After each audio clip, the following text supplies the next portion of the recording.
نحمده ونصلي على رسوله الكريم اما بعد فاعوذ بالله من الشيطان الرجيم بسم الله الرحمن الرحيم رب اشرح لي صدري ويسر لي امري واحلل عقدة من لساني يفقهوا قولي۔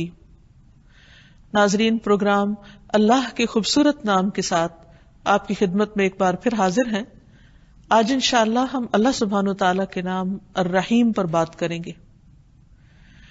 جیسا کہ اللہ سبحانہ وتعالیٰ کی صفت الرحمن پر بات کرتے ہوئے ہم نے یہ بات کہی تھی کہ اللہ تعالیٰ کی رحمت ایک خاص ہے، ایک عام ہے۔ اس کی عام رحمت سب کے لیے ہے، تمام انسانوں کے لیے، تمام حیوانوں کے لیے، تمام مخلوقات کے لیے، لیکن اس کی خاص رحمت صرف ان کے لیے ہے جو اس پر ایمان لاتے ہیں، جو اس کے اطاعت گزار ہیں، اس کے فرما بردار ہیں۔ تو آج ہم انشاءاللہ یہ دیکھیں گے کہ اللہ سبحانہ وتعالیٰ کے خاص بندے جو اللہ تعالیٰ کی اطاعت میں وقت گزارتے ہیں، اللہ کو راضی کرنے کی کوشش کرتے ہیں، اللہ سبحانہ وتعالیٰ ان پر کس طرح اپنی رحمت نچھاور کرتا ہے۔ اللہ سبحانہ وتعالیٰ کا یہ نام قرآن مجید میں متعدد بار استعمال ہوا ہے۔ بسم اللہ میں تو خیر الرحمن کے ساتھ ہر جگہ ہی آتا ہے، بسم اللہ الرحمن الرحیم، لیکن اللہ پاک کے کچھ اور نام بھی ایسے ہیں جن کے ساتھ الرحیم کا لفظ آتا ہے۔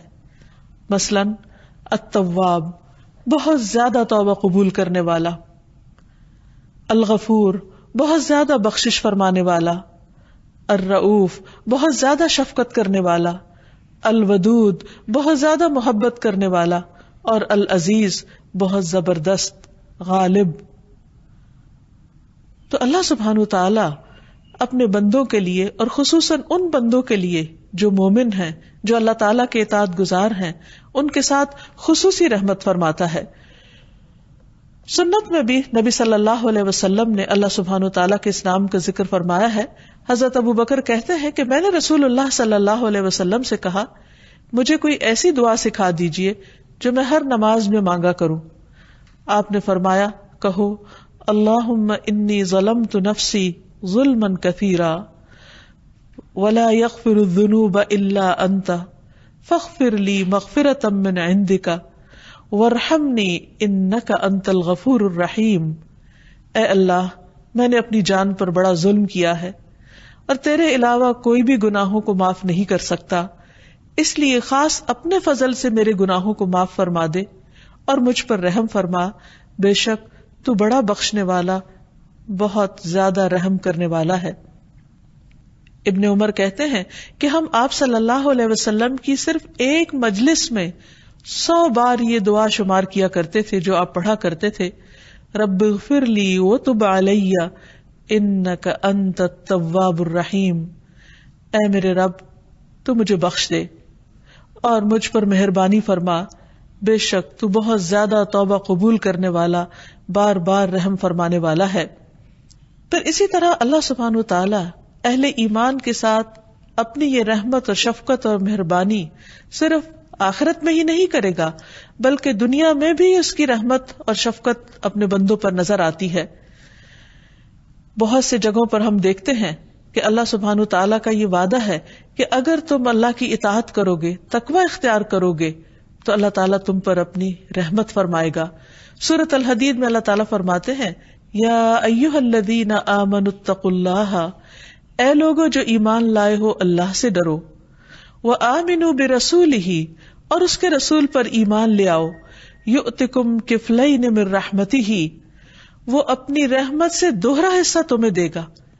یعنی تم اگر اللہ کا تقوی اختیار کرو گے اور رسول پر ایمان رکھو گے تو دگنی رحمت پاؤ گے۔ وَيَجْعَلْ لَكُمْ نُورًا تَمْشُونَ بِهِ، اور تمہیں ایسا نور عطا فرمائے گا جس کے ذریعے تم چلتے رہو گے۔ وَيَغْفِرْ لَكُمْ، اور تمہارے گناہوں کو بخش دے گا۔ وَاللَّهُ غَفُورٌ رَحِيمٌ، اور اللہ تعالیٰ بخشش فرمانے والا، مہربان ہے۔ نوح علیہ السلام اور ایمان والوں کے لیے اللہ سبحانہ وتعالیٰ نے کس طرح اپنی یہ رحمت ظاہر فرمائی؟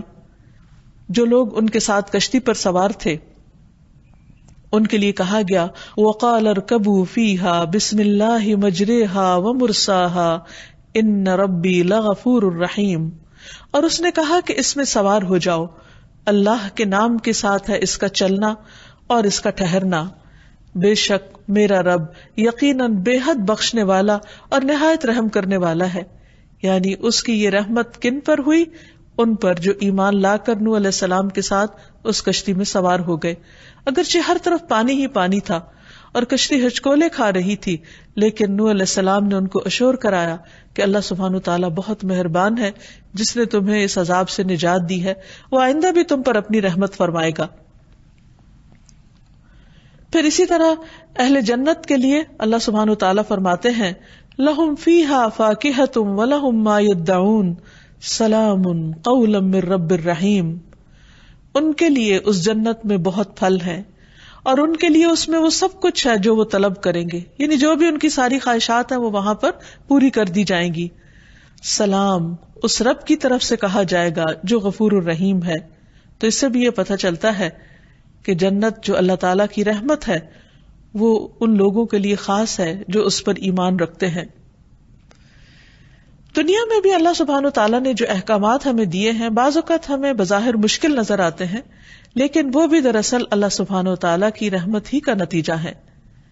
قرآن مجید میں آتا ہے یا ایھا الذین آمنوا لیستأذنکم الذین ملکت ایمانکم والذین لم یبلغوا الحلم منکم 3 مرات من قبل صلاة الفجر وحين تضعون ثيابكم من الظهيرة ومن بعد صلاة العشاء 3 عورات لكم ليس عليكم ولا عليهم جناح بعدهن طوافون عليكم۔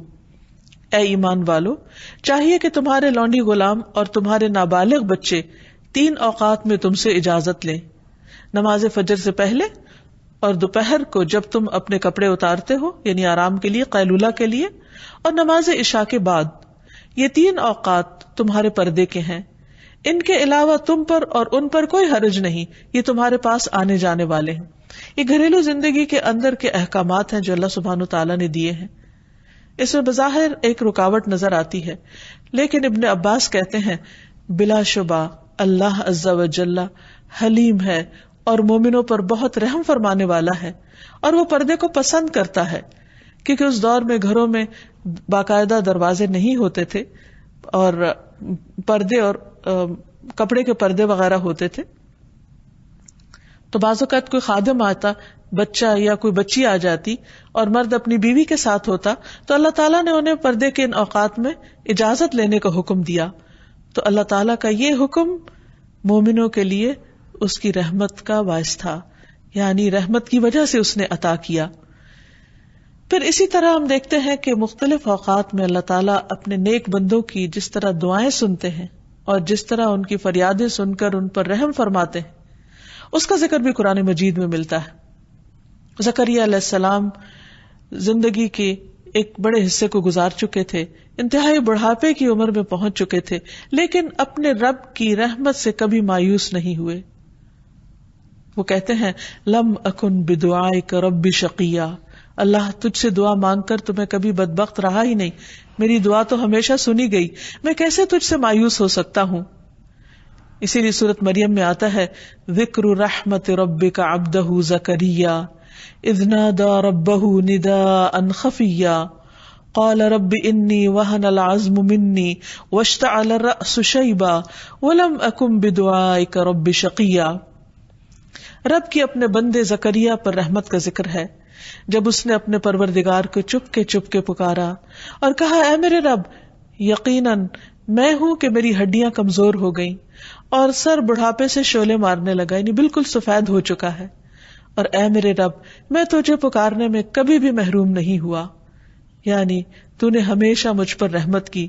اور واقعی جب انہوں نے رب کی رحمت کو پکارا تو اللہ سبحانہ تعالیٰ نے اس بڑھاپے میں، جبکہ وہ خود بھی بوڑھے تھے اور ان کی بیوی بھی بانجھ ہو چکی تھی، ان کی دعا سنی اور انہیں یحییٰ علیہ السلام جیسی اولاد دی، جس کا نام بھی اللہ سبحانہ تعالیٰ نے خود رکھا۔ پھر اسی طرح بعض اوقات اہل ایمان پر دنیا میں امتحان آتے ہیں، آزمائشیں آتی ہیں، تو لوگ عموماً یہ کہتے ہیں کہ پھر رب کی رحمت تو نہ ہوئی، لیکن حقیقت یہ ہے کہ بعض امتحان اور بعض مشکلات بھی انسان کے لیے رحمت ہوتے ہیں. اللہ سبحانہ وتعالی قرآن مجید میں فرماتے ان مع العسر یسرا فان مع العسر یسرا، بے شک تنگی کے ساتھ آسانی ہے، بس یقیناً تنگی کے ساتھ آسانی بھی ہے. یعنی اگر کبھی ایمان کے باوجود، نیک کام کرنے کے باوجود، دعاؤں کے باوجود حالات مشکل ہو، زندگی میں تکلیف ہو، پریشانی ہو، تو بھی کبھی یہ نہیں سوچنا چاہیے کہ ہمارا رب ہم سے ناراض ہے، یا وہ دعا نہیں سنتا، یا اس سے کسی بھی قسم کا ایسا کوئی گلہ شکوہ نہ ہو، کیونکہ کسی بھی چیز میں تاخیر یہ بھی اللہ کے اذن سے ہوتی.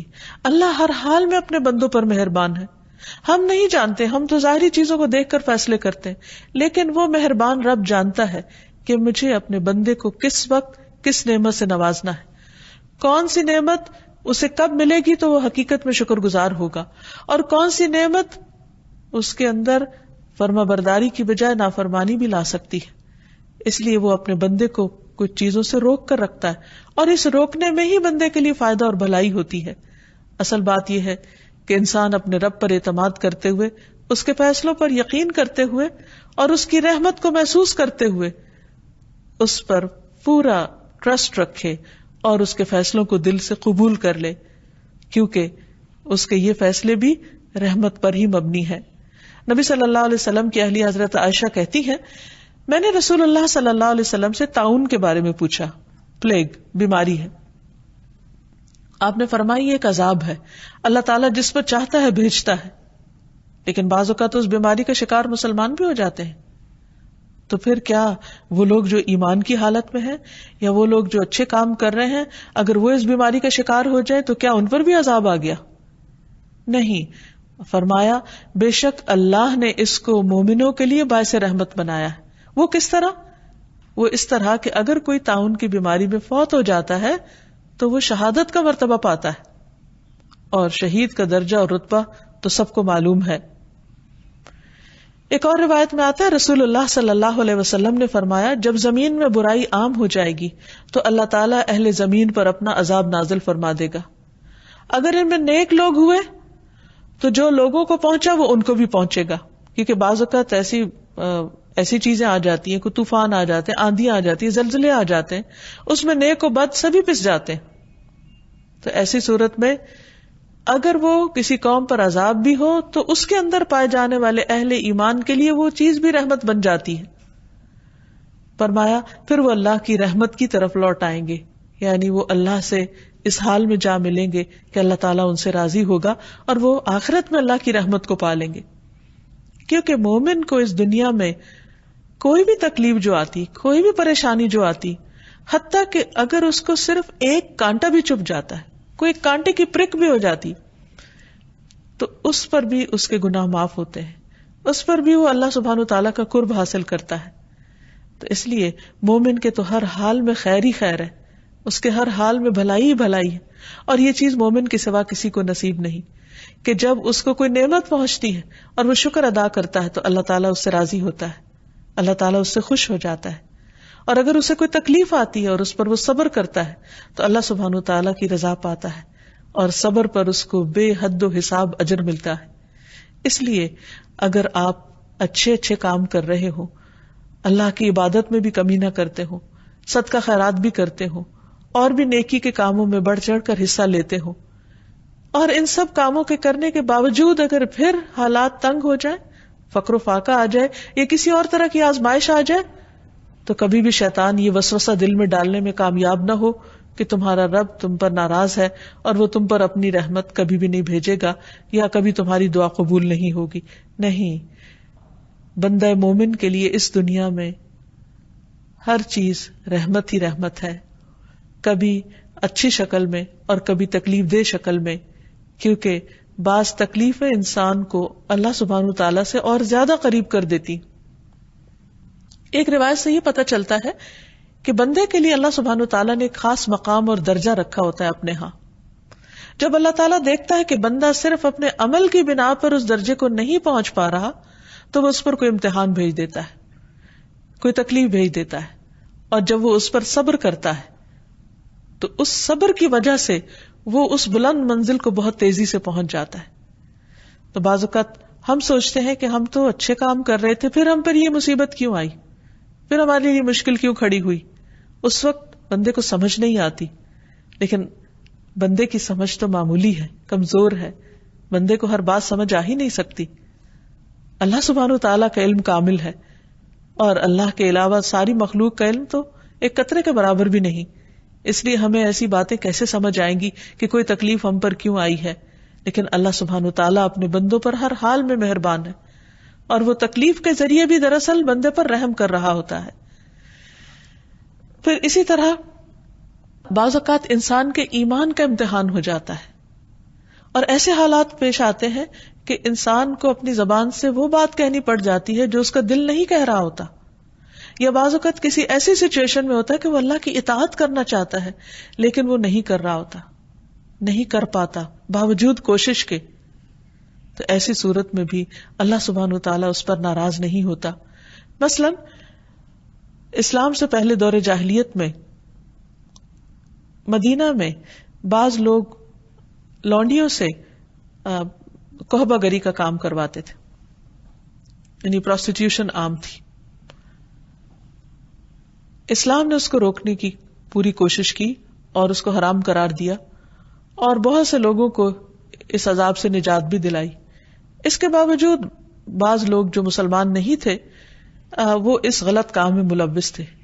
تو اللہ سبحانہ وتعالیٰ نے ان عورتوں کے لیے خاص طور پر فرمایا وَمَن يُكْرِهُنَّ فَإِنَّ اللَّهَ مِن بَعْدِ إِكْرَاهِهِنَّ غَفُورٌ رَحِيمٌ، کہ وہ عورتیں اگر مجبور کر دی گئی ہیں، وہ خود اسے ناپسند کرتی ہیں لیکن ساتھ مجبور ہیں کہ ان کی کوئی سے نہیں، وہ غلام ہیں، ان کی کوئی آزادی نہیں، وہ خود کچھ نہیں کر سکتی، تو اللہ سبحانہ وتعالیٰ ان مجبور لونڈیوں کے لیے غفور الرحیم ہے.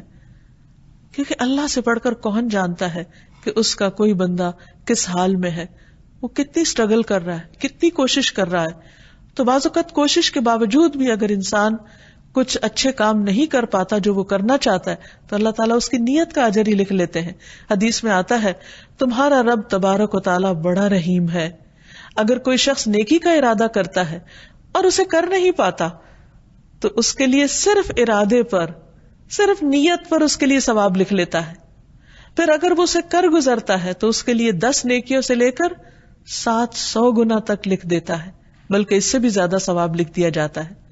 اور اگر کوئی شخص گناہ کا ارادہ کرتا ہے اور پھر اس کو کرتا نہیں ہے تو اس نہ کرنے پر بھی اس کے لیے نیکی کا ثواب لکھ دیا جاتا ہے، حالانکہ اس کا ارادہ تھا برا کرنے کا لیکن اس نے کیا نہیں.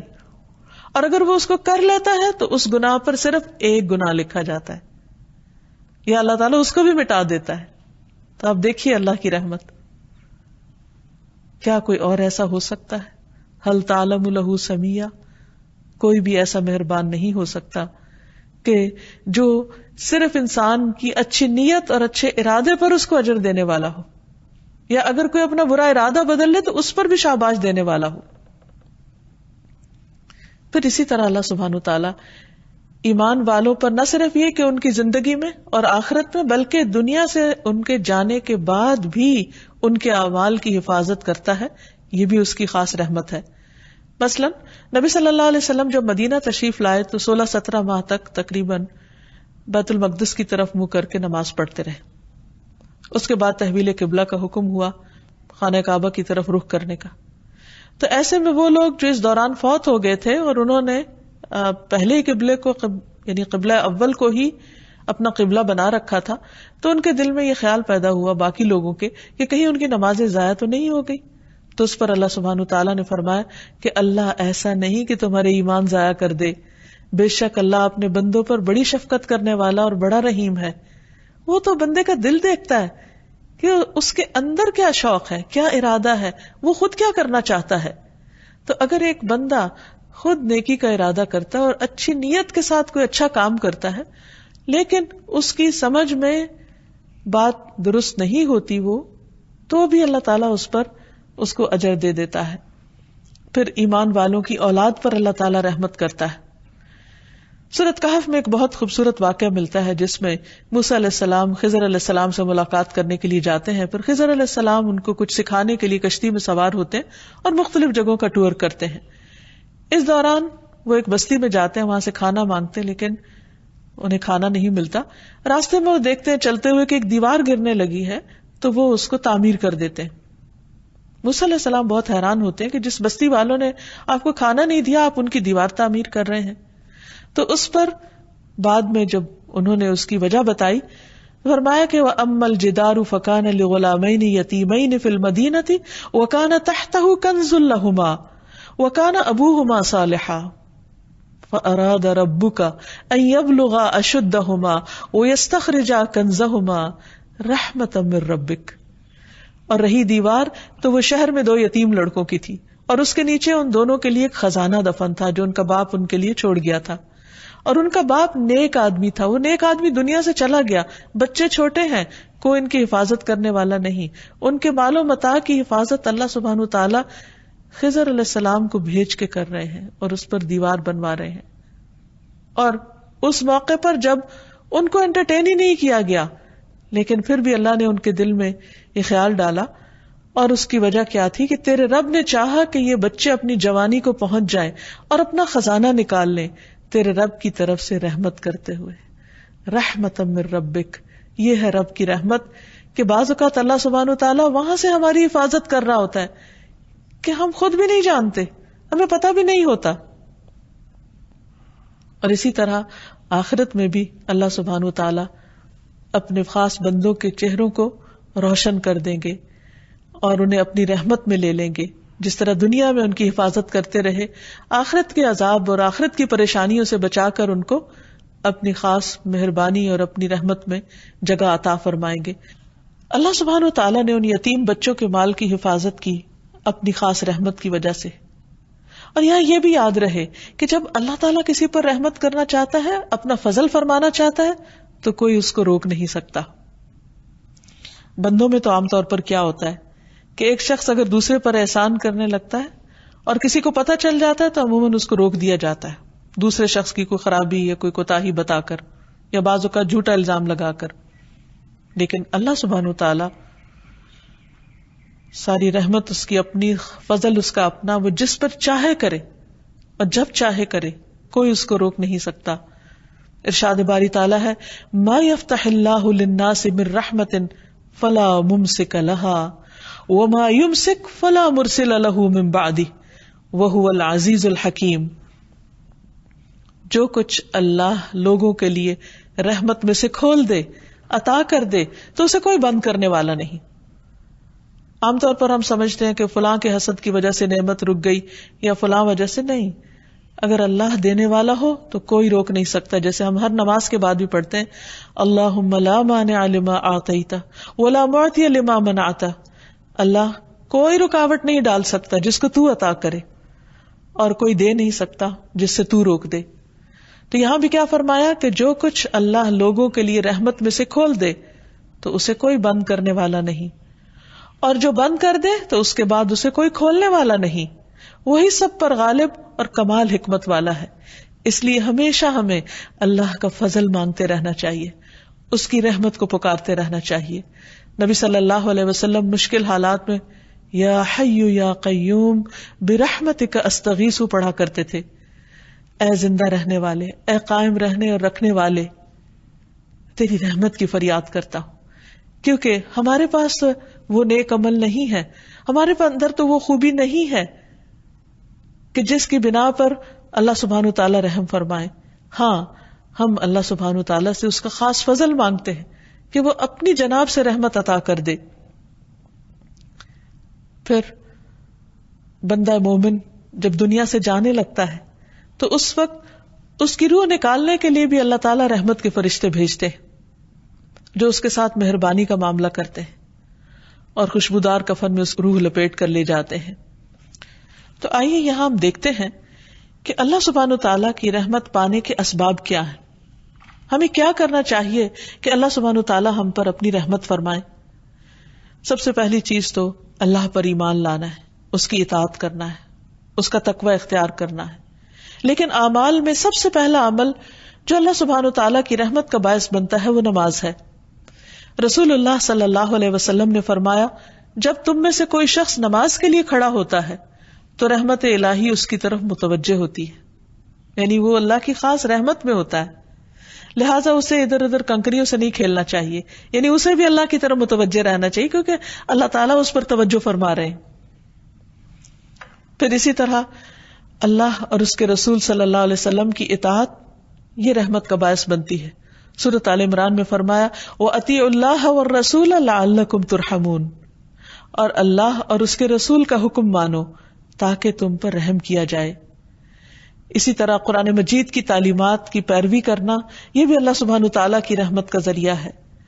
سورۃ الانعام میں فرمایا وَهَذَا كِتَابٌ أَنزَلْنَاهُ مُبَارَكٌ فَاتَّبِعُوهُ وَاتَّقُوا لَعَلَّكُمْ تُرْحَمُونَ، اور یہ ایک کتاب ہے جسے ہم نے نازل کیا ہے، بڑی برکت والی ہے، بہت مبارک ہے، بس اس کی پیروی کرو، اس کتاب کو فالو کرو اور تقوی اختیار کرو تاکہ تم پہ رحم کیا جائے۔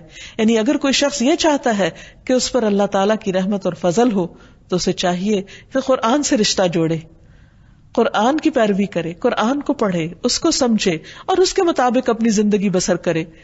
پھر اسی طرح ایک اور جگہ پر آتا ہے وَاكْتُبْ لَنَا فِي هَذِهِ الدُّنْيَا حَسَنَةً وَفِي الْآخِرَةِ إِنَّا هُدْنَا إِلَيْكَ قَالَ عَذَابِي أُصِيبُ بِهِ مَنْ أَشَاءُ وَرَحْمَتِي وَسِعَتْ كُلَّ شَيْءٍ فَسَأَكْتُبُهَا لِلَّذِينَ يَتَّقُونَ وَيُؤْتُونَ الزَّكَاةَ وَالَّذِينَ هُمْ بِآيَاتِنَا يُؤْمِنُونَ۔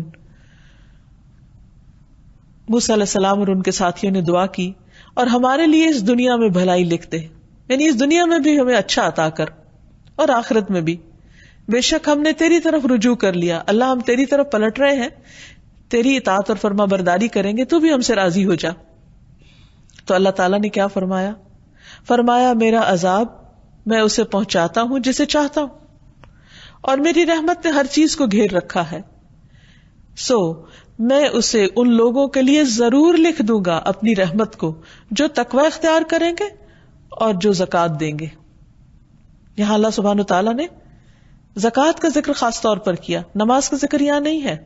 تقوی کے بعد زکوٰۃ کا ذکر ہے، نماز کا ذکر نبی صلی اللہ علیہ وسلم کی حدیث میں ہے کہ نماز کی حالت میں اللہ کی رحمت متوجہ ہوتی ہے، اور یہاں پر اللہ تعالیٰ کا وعدہ ہے کہ جو زکوٰۃ دیں گے ان کے لیے میں لازماً اپنی رحمت لکھ دوں گا، اور ان کے لیے جو ہماری آیات پر ایمان رکھتے ہیں، یعنی قرآن مجید پر کسی قسم کا شک نہیں ہونا چاہیے انسان کو۔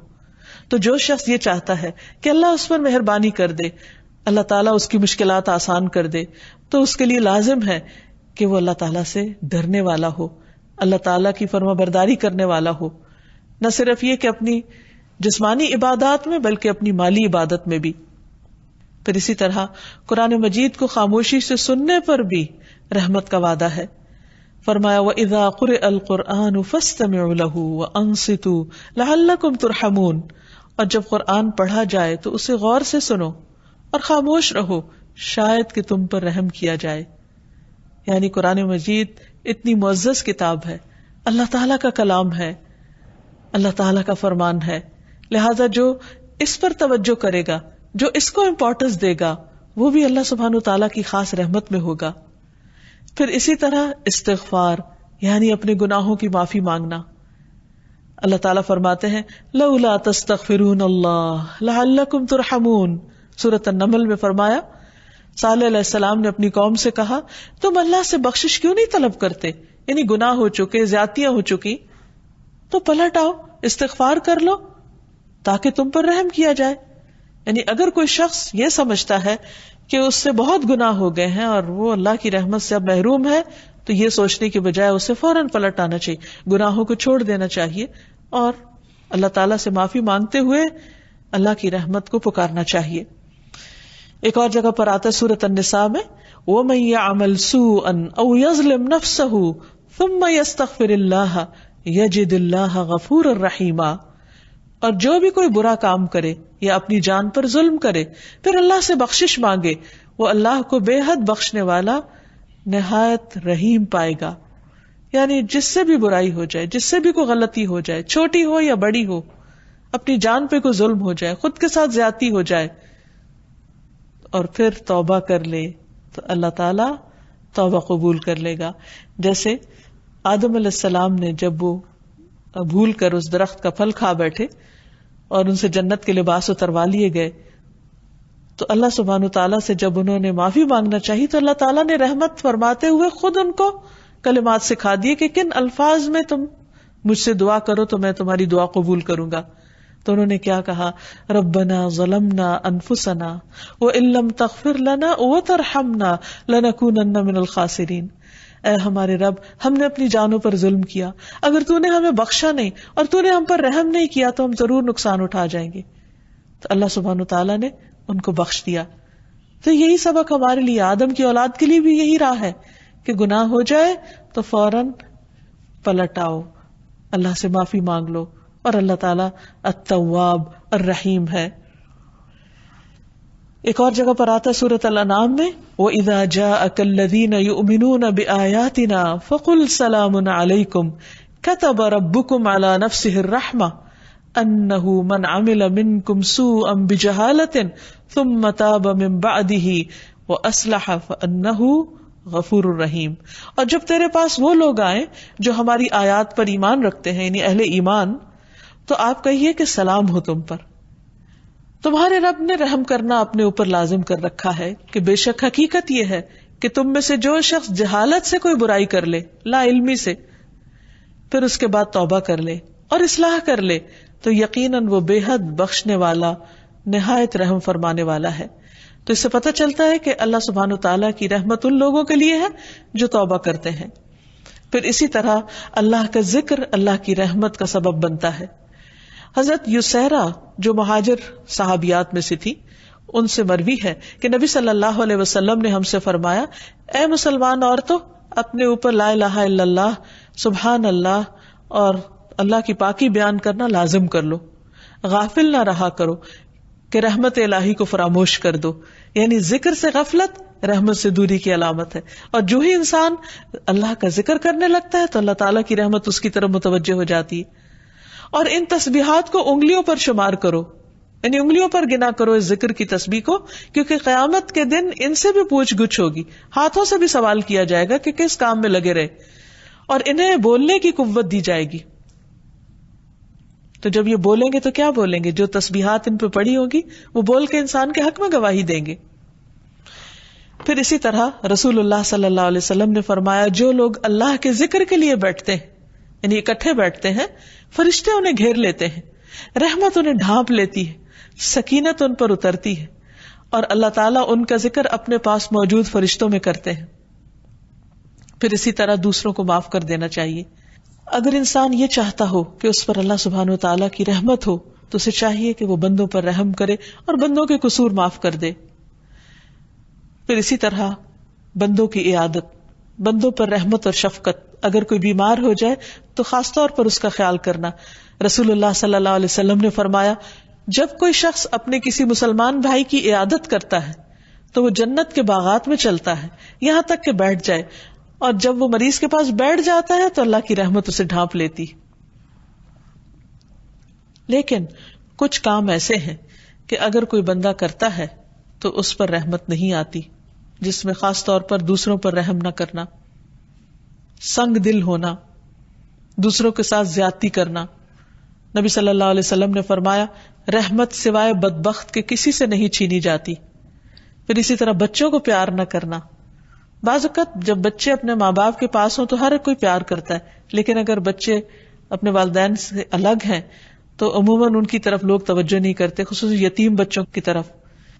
پھر اسی طرح اللہ سبحانہ وتعالیٰ کی اس صفت کے ساتھ دعائیں بھی مانگنی چاہیے، جیسے ابراہیم علیہ السلام اور اسماعیل علیہ السلام کی دعا ہے، ربنا وجعلنا مسلمین لک ومن ذریتنا امۃ مسلمۃ لک وارنا مناسکنا وتب علینا انک انت التواب الرحیم. اے ہمارے رب، اور ہمیں اپنے لیے فرما بردار بنا، اور ہماری اولاد میں سے بھی ایک امت اپنے لیے فرما بردار پیدا کر، اور ہمیں عبادت کے طریقے سکھا، اور ہماری توبہ قبول فرما، کیونکہ تو بہت زیادہ توبہ قبول کرنے والا مہربان ہے. اسی طرح موسیٰ علیہ السلام نے بھی اللہ کی صفت رحمت کے ساتھ دعا کی.